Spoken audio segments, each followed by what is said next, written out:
Good afternoon, everybody. I'm Jamie McKeon with Rich Products. I lead our food service marketing efforts and also am a member of Rich's Innovation Steering Team, which is a great and exciting challenge. I am about to celebrate my 20th anniversary with Rich's this summer, so it's been a journey. I've also spent some time working in marketing on our consumer business, which is down in sunny Georgia, which I'm thinking about today. I relocated to Buffalo in 2013 to take on this new challenge with food service, and it's been a great opportunity and really interesting to get to know all of the other food industry professionals in this area. So the Food Marketing Center of Excellence has been a great way for me to immerse myself in the Western New York market and get to know what's going on in the industry. I'm joined here today by a number of Rich's associates, but two that are going to help me. Bill Heiler, who's the senior manager of our research and insights team and works here in Buffalo, and then Mary Gehring, who's rejoined Rich's recently, and she's our director of global marketing communications, has a lot of experience in innovation and is helping us to really reframe our breakthrough innovation strategy. So we're going to tag team today and hopefully share with you some best practices relative to innovation that we've learned through our own personal experiences, both good and some bad, right? So at Rich's, innovation is really important, and we have 4 corporate objectives. We call them the Rich Results, or our R2s, and one of those is around innovation. And so we have significant growth plans and driven by, obviously, organic growth, the second significant growth plan through innovation, and then growth plan through acquisition. So 3 key sources of growth that we're trying to drive. And innovation is a really critical one. We're known as an innovator in the industry, especially within food service. It's something that we score very well on with our customers. But about 5 years ago, we kind of turned our attention to how can we get better. And we really focused in the early stage of that on our commercialization process. So we knew we needed to enhance our speed. We knew that we needed to make better choices within our new product portfolio. And we wanted to get better results and better return on the resources that we were investing in new products. And we've done some great work there. We've enhanced our speed to market significantly by like 30 to 40% in terms of turnaround time. Have fewer projects in the portfolio concurrently, et cetera, are getting benchmarkable results on what we call sustaining innovation, which is really incremental innovation. Most recently, we've turned our attention to breakthrough innovation. And breakthrough's a lot harder, right? And this is really looking for new platforms and white spaces and much greater opportunities that can drive step change difference in our growth. And that's really about that fuzzy front end, which is very, very difficult to even describe a process around. So what we thought we would do today, I'm going to take the lead and I'm going to share with you 7 to 8 kind of best practices that we've uncovered, so the do's, so to speak, within breakthrough innovation. And then Bill's going to come up and he's going to share an example that will really help to bring it to life of a recent new platform/product launch. And then Mary is going to focus a little bit on the don'ts and what we can learn from failure, and we'll follow Bill. So I have the pleasure of sharing the do's, which is always fun, right? The first do is number 1, we really strive to leverage purposeful discovery, and this is a new part of our journey. So this is about discovering with intent. It's about understanding the 3 C's, the consumer, the customer, and that competitive landscape. And from a consumer perspective, it really goes beyond just consumer understanding to really getting to, true empathy. Understanding the 5 W's, why, when, where, how, who, with. Did I say how in that? The H, how, the what. And so it's really understanding what is driving that consumer need. It's about getting in their heads, their hearts, their homes, shopping with them, looking in their freezers, understanding their behavior and observing their behavior. A lot of times consumers tell you one thing and they'll do something else. So we try to learn a lot through observation and ethnography. and really drive that into our innovation process. And you really identifying kind of the space that consumers are looking to solve in. The second is about the customer, and Riches is a customer-centric organization, so that provides us with unique competitive advantage. We really like to engage customers early in our innovation process. And so we really strive to do that. And it's, again, like I said, a unique source of competitive advantage. But for our customers, it's about finding their pain points. Whether it's a retailer or a food service operator, what challenges do they have? Back of house, front of house, in traffic, in merchandising. If we can work to solve a problem for them and deliver on a consumer need, that's where the magic really starts to happen. And in the end, we're really trying to help our customers be more successful with consumers. So always starting with the consumer, but then helping our customers to solve for it. The last is really, the competitive landscape. And it's really understanding the competitive frame. So the example that Bob shared earlier relative to Hershey acquiring Crave, that's because obviously Hershey identified some demand space, and that likely Crave was sourcing some volume, right, from Hershey's snacking occasions. And so it's really understanding not only the direct competitive frame, but also the balance of that consumer spend and how you can source more of that growth. It's a pretty flat market, right? So understanding the competitive frame and where your growth is going to come from is really, really important.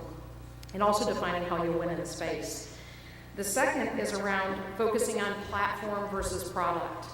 And so you hear a lot about new product development and SKUs that are winning and things like that. What we're really trying to do is drive a focus towards platforms versus products. And, a platform provides the inspiration for a family of products and many derivatives thereafter. So it's a much greater source of growth. A lot of times too, if you just challenge yourself to think about a platform versus just a product, it helps you. So you may have a great new product idea, but just challenge yourself, challenge your team to think about that product in the form of a platform and see where you can take it. Create a roadmap for that platform. That way, if one of the products fails, you have many other opportunities to drive growth against that same consumer opportunity. Drive early customer involvement. Again, this is something that I would say Riches does very well. And it's really getting the customer engaged at the right point. So do your consumer homework, understand the consumer need, and then engage a customer and let them help you to co-create against it. The example that Bill is going to share today is a really good example of how we did that with one of our key strategic customers, Sodexo. When you can identify intersections of strategy or growth, so we were working on snacking, health and authenticity, and convenience. Sodexo was launching convenient formats and healthier products. And we started talking about those strategic intersections, and we looked for areas that we could collaborate together and innovate together and co-create. That's where magic happens. So driving that early customer involvement is really critical. Adopt a learning plan approach. So breakthrough innovation isn't easy. Innovation life cycle and timelines can be really, really long depending on complexity. So what we've done is we've broken it down into really manageable increments. We use 100-day sprints, basically, where a team is formed to solve an innovation challenge. They establish a goal, and they go after that goal within the 100-day sprint. So you may not be getting the product all the way to launch, but you're defining what you want to accomplish in that 100-day window and going after those goals. You learn a lot. You may adapt, circle back. Again, breakthrough innovation, sometimes you learn things and yet you have to circle back a little bit to move forward, but learning plans are really important. The other benefit of this 100-day approach is a couple of characteristics of companies that do really well relative to innovation. The characteristics are they have creative energy, they have creative tension and energy, constant energy in the process. And these 100-day sprints help on long-term products to keep that energy and that creative tension going. It also engages cross-functional resources that can challenge one another and cause a little bit of creative tension, which really drives a better result. So adopt a learning plan approach. It typically leads to better innovation. Master rapid protocepting. So this is really the idea of rapidly iterating against the product itself and getting samples in front of consumers and customers early and often and obtaining feedback and rapidly iterating based on that feedback. This is a capability that is really, really critical in food. The earlier you can get the food product into a consumer or a customer's hands, the better, versus just a concept on paper. And really iterating based on feedback, again, accelerates time to market and really helps you to better define the critical elements of the product definition. Uncover the value proposition. This one's really critical because it helps to inform not only the product definition, but also the communication relative to the product.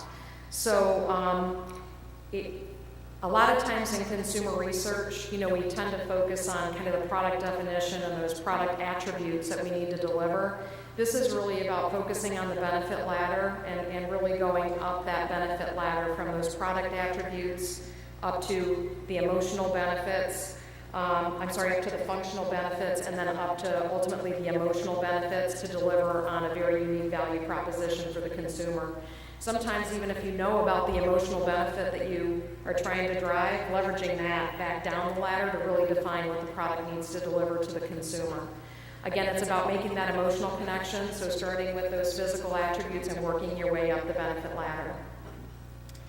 This one is not easy, but launch is really, really important. And executing flawless launch and everything that you've learned through the consumer and customer understanding through the process into launch is really important. It's not easy.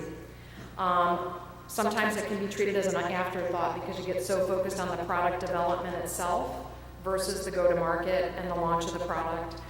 So this is a key area that we've really focused on developing our capabilities against and driving much better execution and launch. With the story you're going to hear today, we had some opportunities, so it's never perfect, like I said, and I think Bill will share with you what we learned and how we adjusted and improved. Last but not least, if you really want to drive breakthrough, you have to dedicate resources to the effort. And this is about, dedicate resources that are not encumbered by the day-to-day.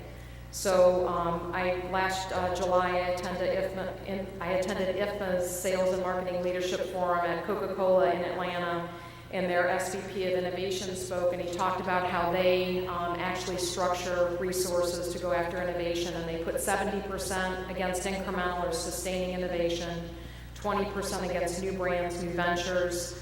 The Aloe water company they bought, for example, was in that bucket, and then 10% on breakthrough. So the freestyle machine was a great example of, a breakthrough innovation that they focused on. And they sent those people off-site, and they worked, in their own little campus to develop that innovation. It's really important, if you want to drive breakthrough, make sure those resources can be focused and unencumbered by the day-to-day. We're striving for an 80-20 kind of balance there, probably growing to 70-30. And it takes time. You're a customer-centric organization, right? You have people focused on the day-to-day, and you're going to peel some of those off to focus on breakthrough, but over time, it will enable much greater levels of innovation. So those are our top 8 in terms of what to do, and then Bill is going to join you now and share an example of a recent launch where we tried to leverage some of these principles.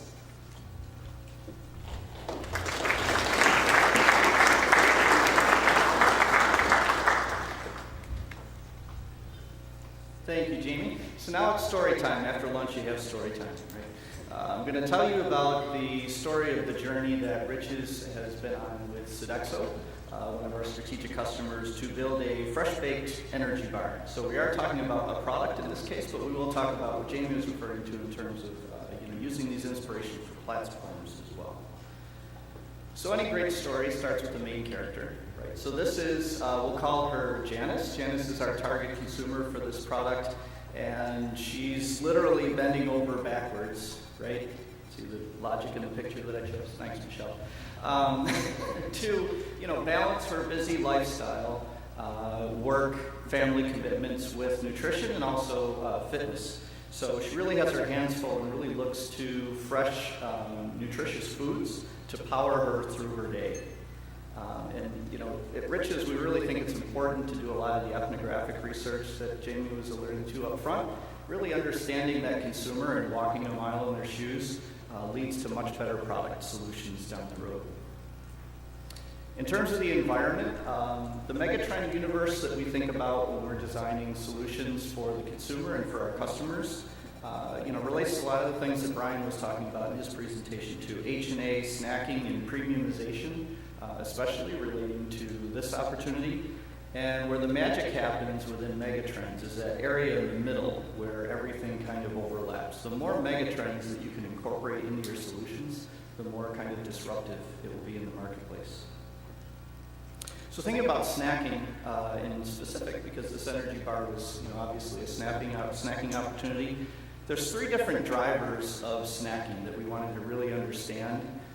Nourishment, first of all, is that idea of sustained energy and hunger abatement. So you want to have something that's going to fill you up so you're not starving after work when you need to go to your workout, for example. Pleasure, that one's easy, right? That's about satisfying cravings. And optimization, a little different than nourishment. Optimization is kind of that quick boost of energy that also leads to performance. So getting through some part of your day. The simplest example would be a cup of coffee, I guess, right? But recently we've seen innovations like if you run 5Ks, there's a lot of gel packs being handed out. Well, the energy bar kind of falls in that space as well. But really what we focused on for this product was nourishment and pleasure. But Jamie's point about platform, if we were looking to pull a little different levers, we could say, all right, we're going to focus on optimization, and we're going to have, for example, some fresh-baked energy bites that might be, containing caffeine or something like that, right? And, when you walk a mile in Janice's shoes, you understand that routine is, a very important part of her day. There's certain rituals that you don't want to mess with if you want to appeal to her. So we really needed to understand where is Janice in her daily journey, where are the areas that we can engage her in the course of her day. Starbucks being one example, a coffee shop, of course, right?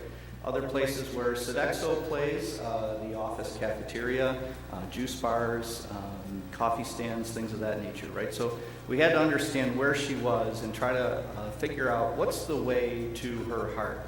And the answer is freshness. Fresh, nutritious foods, like I said, are really powering her through her day. So freshness and simple ingredients are something that we wanted to screen with this product. Really important part of the value proposition here is fresh baked, because the energy bars that she's buying today spend a lot of their time living in boxes on shelves, right? And of all the fresh, nutritious food values that she had, the energy bar, we felt like there was an opportunity there if we could co-design with Sodexo a fresh baked energy bar that was baked the same day that she's buying it. That puts us in a unique place in the market. So as we're talking about, when our mission for our breakthrough innovations overlaps with our customers as well as it did with Sodexo, Sodexo has a brand called Mindful that they're very deliberately trying to evolve their portfolio to be more healthy for their consumers.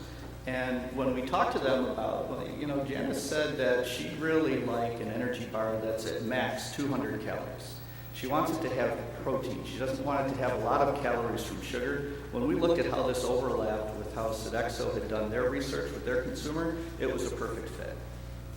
We also did a lot of collaborative research with Sodexo.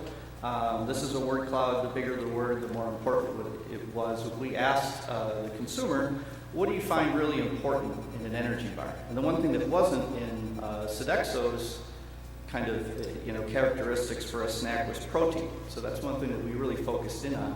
And talking to the consumer, you can get very specific. There was a magic number of 10 grams of protein that we had to hit, which makes designing a product really hard, right? Because we want it to be pleasurable, we want it to be nutritionally sound, it has to have 10 grams of protein. All these things have to fit together. And that's where the R&D challenge comes in. So we want the blueprint when we go to R&D and start the rapid prototyping process. We want that blueprint to be really good. So we also focus on the sensory elements. What does it sound like? What's the texture like? What does it taste like? Taste, aroma were, obvious things for us to think about in the food industry, but, visual in this case was really important. The consumer wants to be able to see the ingredients that go into it, be able to pick out the fresh fruits and nuts that are providing the flavor and texture. But the appearance also wants to be complex and kind of interesting. So now we get to this kind of rapid prototyping phase where we have the luxury of an awesome innovation center at Rich's, areas where we can present product to our customers, review them with consumers, go back in the kitchen, change it, come up with a new concept for them to look at. And we can do all that over the course of a couple of days.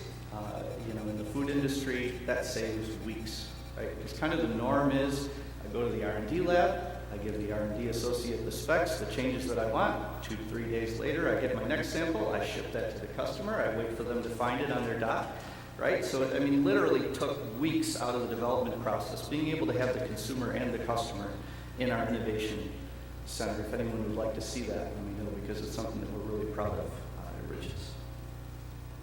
So messaging, right? So Sodexo, we get a product that we're really happy with. Sodexo's delighted because they feel like they've really put their fingerprint on it. We helped co-develop this. We take it back to our Sodexo headquarters. We get all the people at Sodexo really excited about it. Then we have, Sodexo has their agency work on some early messaging, right? Because the message has to be right. That's part of the flawless execution that we're looking for. And in fresh baked products, you have to be, really succinct. We don't have a whole package to get our message across. It has to be, really succinct. So this is a first draft of something that came back to Sodexo.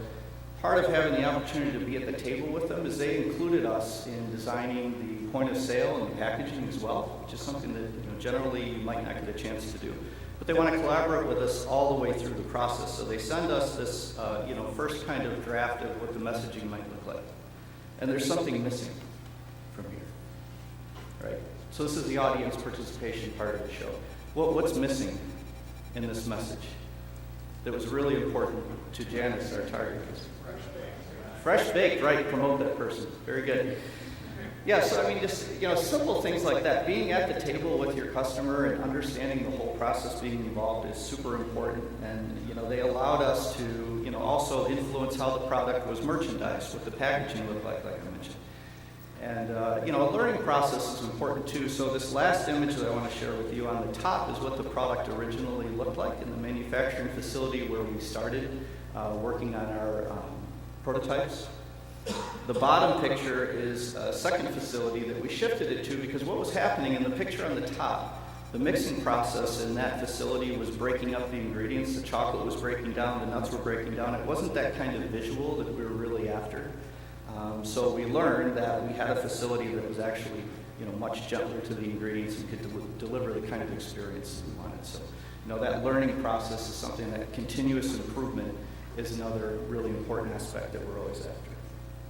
So just kind of tying up Jamie and my portion of the presentation, we talked about being purposeful in our discovery, spending a lot of time with the consumer, really walking a mile in her shoes, focusing on platforms versus products. We got to a product, but we know we can go back and pull different levers to get to a platform that will deliver a whole family of products around these needs.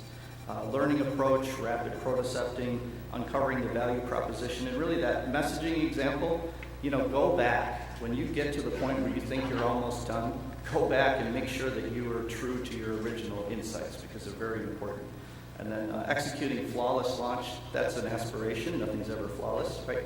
And Mary's going to talk a little bit about learning from failure, but that's a super important part of the process as well, and being sure that you can use your innovation to tie back to your overall strategy. At Rich's, we're on a journey like every other company right now, balancing our portfolio with indulgent and really healthy, nutritious products. So that is a big part of our strategies to make sure that the things that you're working on tie back to that kind of core mission. So I'm going to turn it over to Mary now, and Mary's going to talk a little bit about learning from failure. Thanks.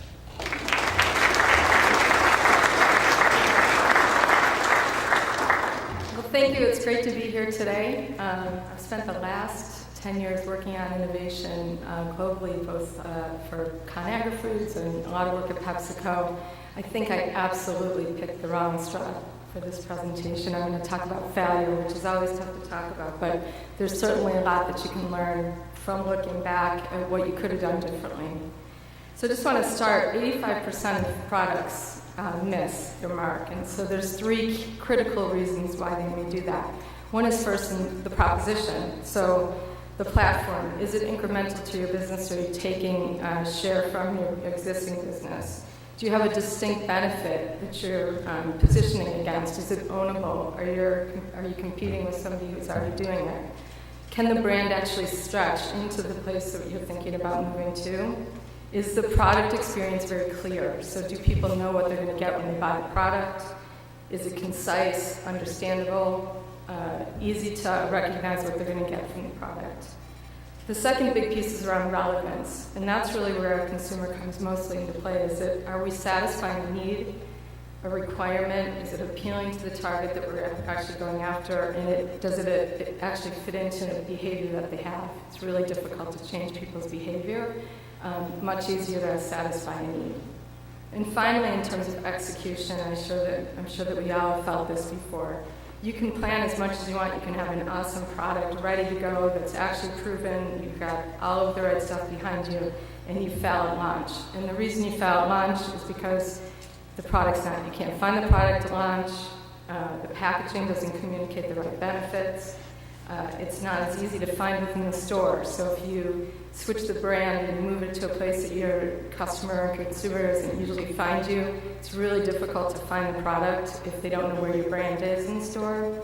And then another thing is, does the actual marketing plan drive awareness? And does it get them to the shelf and get them there often and keep them there coming?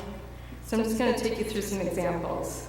I apologize to anybody here who's worked on any of these products. And I am humbled to say that I have a few in here that I have also worked on.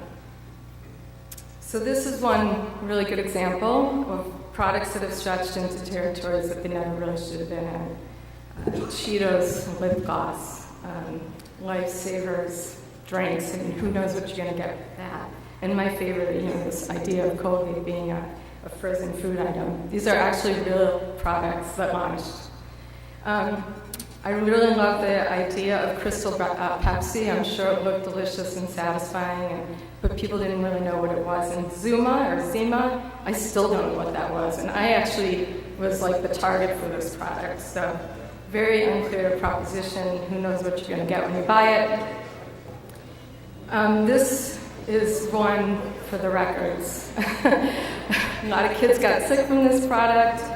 Blackout in a can, really actually, hospitalized children. So not the smartest positioning. Here's my other, pick the wrong analog. There are analog products in the market that you don't want to be associated with. And then there are analog products that you do want to be associated with, but you'll never, ever, ever be able to satisfy the requirements, right? So if you pick the wrong analog, if you think that your product can achieve something and it can't, usually it can't. Efficacy is huge. If you say that you can do something, if the product's going to deliver against it, you really need to stand by that. So while Olestra was a really great solution, it solved a big problem. It gave people, the freedom to eat fat-free chips. I don't think they really could tolerate the GI issues that accompanied that. And this one's, I'm sure everybody's familiar with. This was a big mistake on Coke's part, and they lost a significant share to Pepsi when this happened. But they changed a product that was working just great, and people were irate. They actually started to shift. It's kind of what came out of the Pepsi challenge. They knew that they could quickly jump on it, and they did. This is another head scratcher. Target motivation and appeal. They were really going after a boomer consumer and thought that maybe they would want to eat, beef bourguignon from baby food. I don't know. It's a head scratcher. It didn't last very long. The idea of failing with poor benefit, this is where the packaging really comes into play. So if your benefit is, in this case, Tropicana really owned in the juice section. They were the most premium brand there, and their packaging really showed it. So forever they owned that orange. It was all about pure premium, real and natural. And when they migrated for probably about a month into their new packaging, which was the juice in a glass, it was a disaster. And people really thought that they had shifted, that all of a sudden that whole pure premium, the connection to real orange juice, they thought that it was artificial and fake, and they really had to quickly jump on that and fix it. This is actually one product I did work on. Where would you expect to find this product if you saw it? Frozen? Right, that was our problem. This was a snack product. And actually, we knew it going into it. We knew that the packaging wasn't working for us. We knew that we needed to work harder on making it more snack.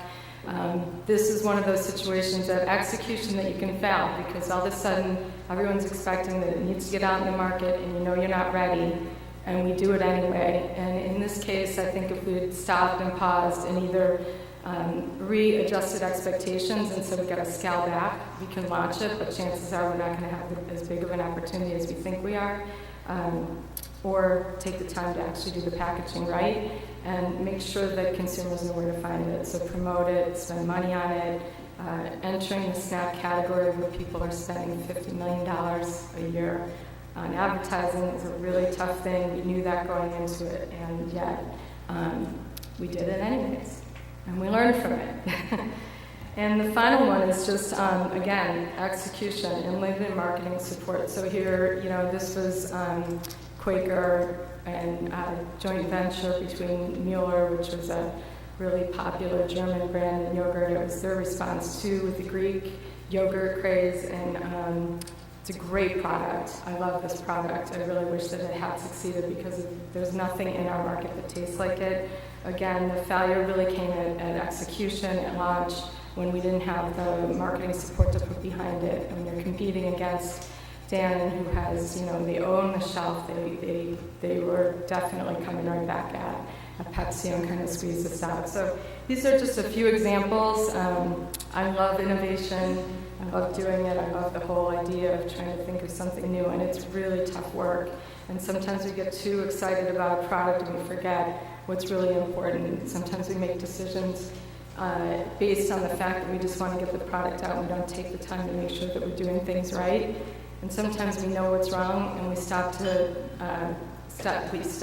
we pause, and yet we still don't think about it, and we keep going. So best to know when to get out, best to know when to adjust expectations, and certainly best when you can jump on it and change, because I think there were some good ideas here that just didn't make it. So thank you so much. It's great to be here.